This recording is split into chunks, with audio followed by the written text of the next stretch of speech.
Hey everybody, Mark Herman, aka LA Bengals fan on most of the major platforms, and we're going to keep the Thanksgiving theme, family theme going. I'm here with my daughter Katie.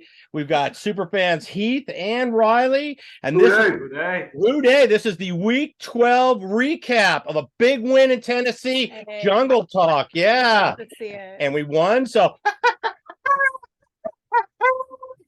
victory horn. Woo! We love blowing the victory horn. Guys, this was a huge win today. All I can say, I'm going to start off with the O-line and the defense. Our O-line played great today, and our defense, what a way to come through. I mean, they basically gave up two huge plays, and that was it. I mean, it was a bend but don't break. And even on the huge play, we had a chance to knock, Cam Taylor-Britt knocks out the ball and Bates can't get to it. But wow, what a great game. I don't know. I'm throwing it out there. I'm excited. Guys, tell me what your thoughts were on the game. Well, you always like to talk about the good and the bad. I mean, we could probably talk about one bad and move on for the rest of the show being good. What an effort on keeping Henry in check. And he didn't run. That one was a screen pass, the long one at the beginning of the game. So it wasn't even, they didn't even break containment there. I mean, it was unbelievable what we did on him. I mean, he was 1 and 2 yards getting popped every time. Yeah, it seemed like the entire game we had problems on first down. Penalties absolutely killed us. I was complaining most of the game that we were in these 3rd and longs all the time, and we were in 2nd and longs because we were starting out 1st and 20 because of a penalty. It was and some very special teams. We had 3 or 4 penalties just on punt returns and kick returns, so we were constantly shooting ourselves in the foot. And with all that said, we still were tied at half because they missed the field goal in the last 2 minutes. So that was one of the things that bothered me. I do want to mention, hey, Chrisman, that's our guy of the future. I mean, there were 2 punts where he was punting out of our end zone and he got it to the Tennessee, 40-yard line. We would never have gotten that with Huber. So really happy to see Crispin punting well. The one thing that we also you didn't everything you mentioned was absolutely accurate, but it really was a first half. I mean, we really kind of cleaned it up in the second half, and we started getting first and 8. 2nd and 2. We're picking up 6, 7, 8 yards on first down. So we really cleaned it up in the second half. And like you said, the defense was just amazing. Oh, you want to talk about, we talk about situational football all the time. In the second half, we got off the field on 3rd downs, which is something we were not doing in the first half. But they got off the field on 3rd downs, and it was just this was just a huge win before Kansas City. I mean, coming out of the bye now to win 2 in a row against the Steelers in Tennessee, this is just huge for our playoff push. I'm so happy with the way things played out, and then they just keep the ball at the end of the game. That's how winning teams close out games. They don't give the ball back. And the one thing you said before about the offensive line. I mean, Leo Collins had one bad penalty that that really kind of killed a drive. But other than that, you heard nothing from that offensive line all day, which is a really good thing in my opinion. When you don't hear anything about the offensive line, that was a pretty clean pocket for most of the game. Yeah, they allowed a lot of holding to go. I mean, we saw an illegal block in the back. Riley pointed out that's an illegal block in the back on a screen, and they, no calls, but they kind of let it. But at least they did it for the whole game. I mean, I wasn't a big fan of the officiating, but they were evenly bad when on their missed calls, and they kind of let a lot go, and at least it was evenly done. But they missed the late hit on Boyd, which sends him into the tent. And then they turn around and we get that questionable, Burrows wasn't a big late hit, but then they did the same thing with Tannehill. Hendrickson barely touched him. So like I said, it was evenly bad. So it wasn't like I felt, we got picked on, but the officiating was definitely suspect today. But when you say evenly bad, the flags were getting flown. You may not have agreed with the call, but they were getting the flags thrown for them. We didn't get those flags thrown for us. No. I mean, the Boyd wasn't one. Hendrickson, he got the penalty throw on that one. But I'll tell you what, the big one was obviously the Titan running over our long snapper. Yeah, at the end. Yeah, they would have had a chance to tie the game.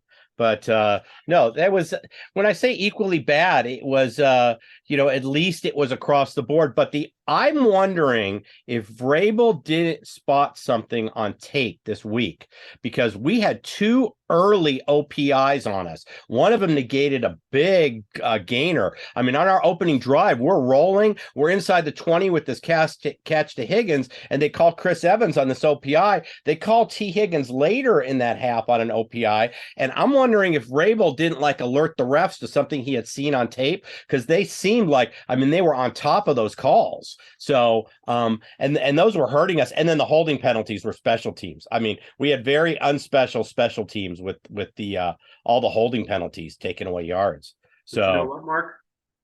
We won. It didn't matter. No, it didn't. No, it didn't. It was and another person I want to call out before I forget is Cam Taylor-Britt. Played a great game. He got burned on that one long pass where he was out of position. You've got to be in front of the guy to make a play on that ball. But other than that, what a sure tackler. He got that nice hit on Tannehill. This was we see, it's progress, not perfection. You see Cam Taylor-Britt getting better and better each week with the playing time he's getting. So there was only one time I heard Dax Hill's name mentioned, but he rushed Tannehill, when he came up the hole on the blitz one time. Yeah, well, he and Bates came in, and he got to the quarterback earlier. Bates was following in right away. Mike Hilton had a great game. I can't say enough about our defense. I mean, two huge plays we gave up, but overall they kept Henry in check the whole game. I was it was very enjoyable. And keeping with the Thanksgiving, it was very enjoyable for you to sit down. We're in separate rooms in the same place. We watched the game together, so it was a lot of fun. Thanksgiving weekend. There you go. Yeah. You want to throw anything out there, Riley? Katie? Thoughts on the game? Our linebackers we've said it a few times, but our linebackers kept shading into the holes Derrick Henry usually hits and just blocking them up. And DJ Reader blocking up the O-line or blocking up the rushing holes the entire game. Just looked good all day. And then we haven't mentioned Apple. He looked really good. It was good Apple today. Good Apple today, exactly. Good Apple. Well, bad Apple gives up the play and then makes the tackle, and he's leading in tackles. But the good Apple makes plays on the ball, and he did that today. So, definitely. It was. And DJ Reader, he didn't look like he was back 100% last week. He was back today. He was back today. So this is all good leading up. We have a big game coming up against Kansas City at home this week. This our back-to-back kind of playoff rematches, and to win this one was huge. It was great. Yeah, we have an interesting schedule going forward. Yeah, we have a very tough schedule going forward. So I mean, the only team with an out-of-winning record is the Browns, and we know they're going to give us problems. And Watson will be back, so we didn't even know what we're going up against there. So, but just a huge win. If you don't subscribe, please subscribe. It's all we ask, and please hit the thumbs up. It helps us out with the algorithm at YouTube. So please hit the thumbs up.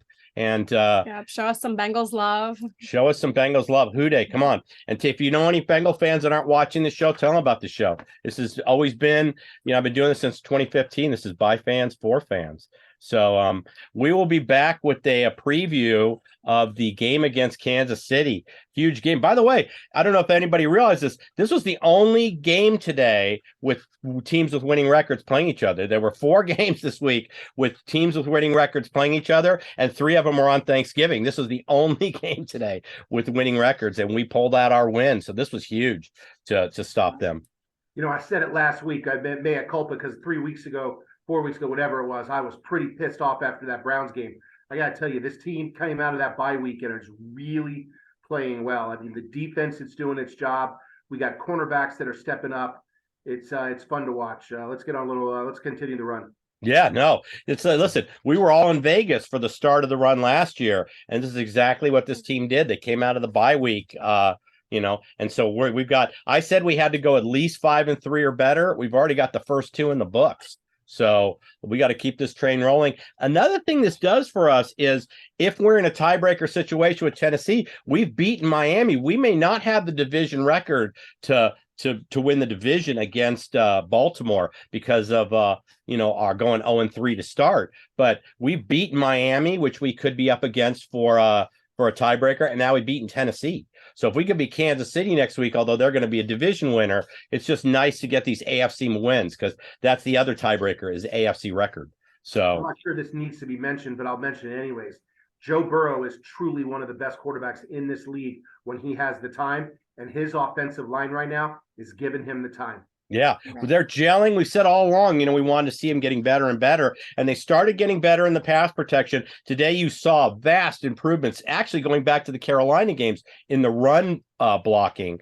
And and Burrow, how about the drive? We get the ball back with 6 minutes left in the game, and Burrow throws out a first down, gets us into a 2nd and 2. Then Burrow throws again to Hurst after we get the first down, throws again to Hurst. We chewed 4 minutes off the clock right away and just took the game away. And then that clutch pass to Higgins. Then we get into the 3rd and 12. Remember, we run it, and I said, why are we running it? We just threw on first down twice and we're successful. We run it. We get into the 2nd 11, 3rd and long, and then Burrow hits that long pass to Higgins. Those are just clutch. It reminds me of last week with the Boyd pass. That's clutch. You can't. Riley and I were talking about it the other day. We said Nixon who, and I'm quite kidding about it when I say that. But P. Ryan has stepped up and given this team everything they needed with Mixon out in the concussion protocol. Yeah, I don't want to. I know this week on Twitter and Facebook, I'm going to see all these. Let's let Mixon go. We don't need to spend the money. No, you can see these guys get hurt. We keep them both. We can afford P. Ryan and Mixon. Mixon already has his big contract. Keep them both. Mixon, there are some plays where Mixon would have stretched it longer because he's so strong in the legs that and he's still a better receiving. There was that one play where P. Ryan pulled his hands down and didn't try to catch the ball because he had the hit coming. That's where Mixon puts his hands on it, maybe pulls that in. So, they're both quality backs. You need more than one. So Riley made a good point on that. He thought P. Ryan was being smart because he didn't think he was going to get it. Instead of tipping it up and having it potentially intercepted, that he just kind of let it go through his hands because he knew he was basically on the sidelines anyways. Talking about the sidelines, we didn't mention Irwin's catch. Oh, yeah. That was massive at that time in the game. Yeah, that was huge. And then I don't know if there was, if everybody else noticed this, I think there was an issue with the with the replay, because we didn't get a lot of replays earlier on when Irwin didn't get his feet, or Taylor didn't get his feet down. We didn't get a replay. Collins had a big holding penalty. And when we did get a couple replays, they were really blurry. So I thought maybe they had an issue. So I think if Vrabel gets a couple more looks at that, he probably doesn't challenge that play, but he got no looks to it. We rushed to the line, so he's almost forced to throw the flag, and it ate up one of their timeouts. So later on, when we are going for the field goal on our last drive, they waste their last timeout, and then they commit the penalty. They've got none left. They would have still had one there. So that was a big thing. We say it every week, but Money Mac is just huge. I mean, you saw their kicker, rookie kicker or second year, whatever, miss an easy one early in the game when he pushed it wide right. And you got Money Mac. I mean, he had his one issue that 1 week, but he's just clutch. I mean, unbelievable signing pick by him. Oh yeah, no, it's you don't typically draft a kicker, but when you got somebody like McPherson, that's a 5th round pick well spent. So, all right. Well, if you have any comments, throw them down there. We will be back with the preview on Thursday, like we always do. And big game coming up with Kansas City. Let's keep this train rolling. All right. We got a big Hoo Day to leave. Hoo Day! Everybody. Okay. Take care.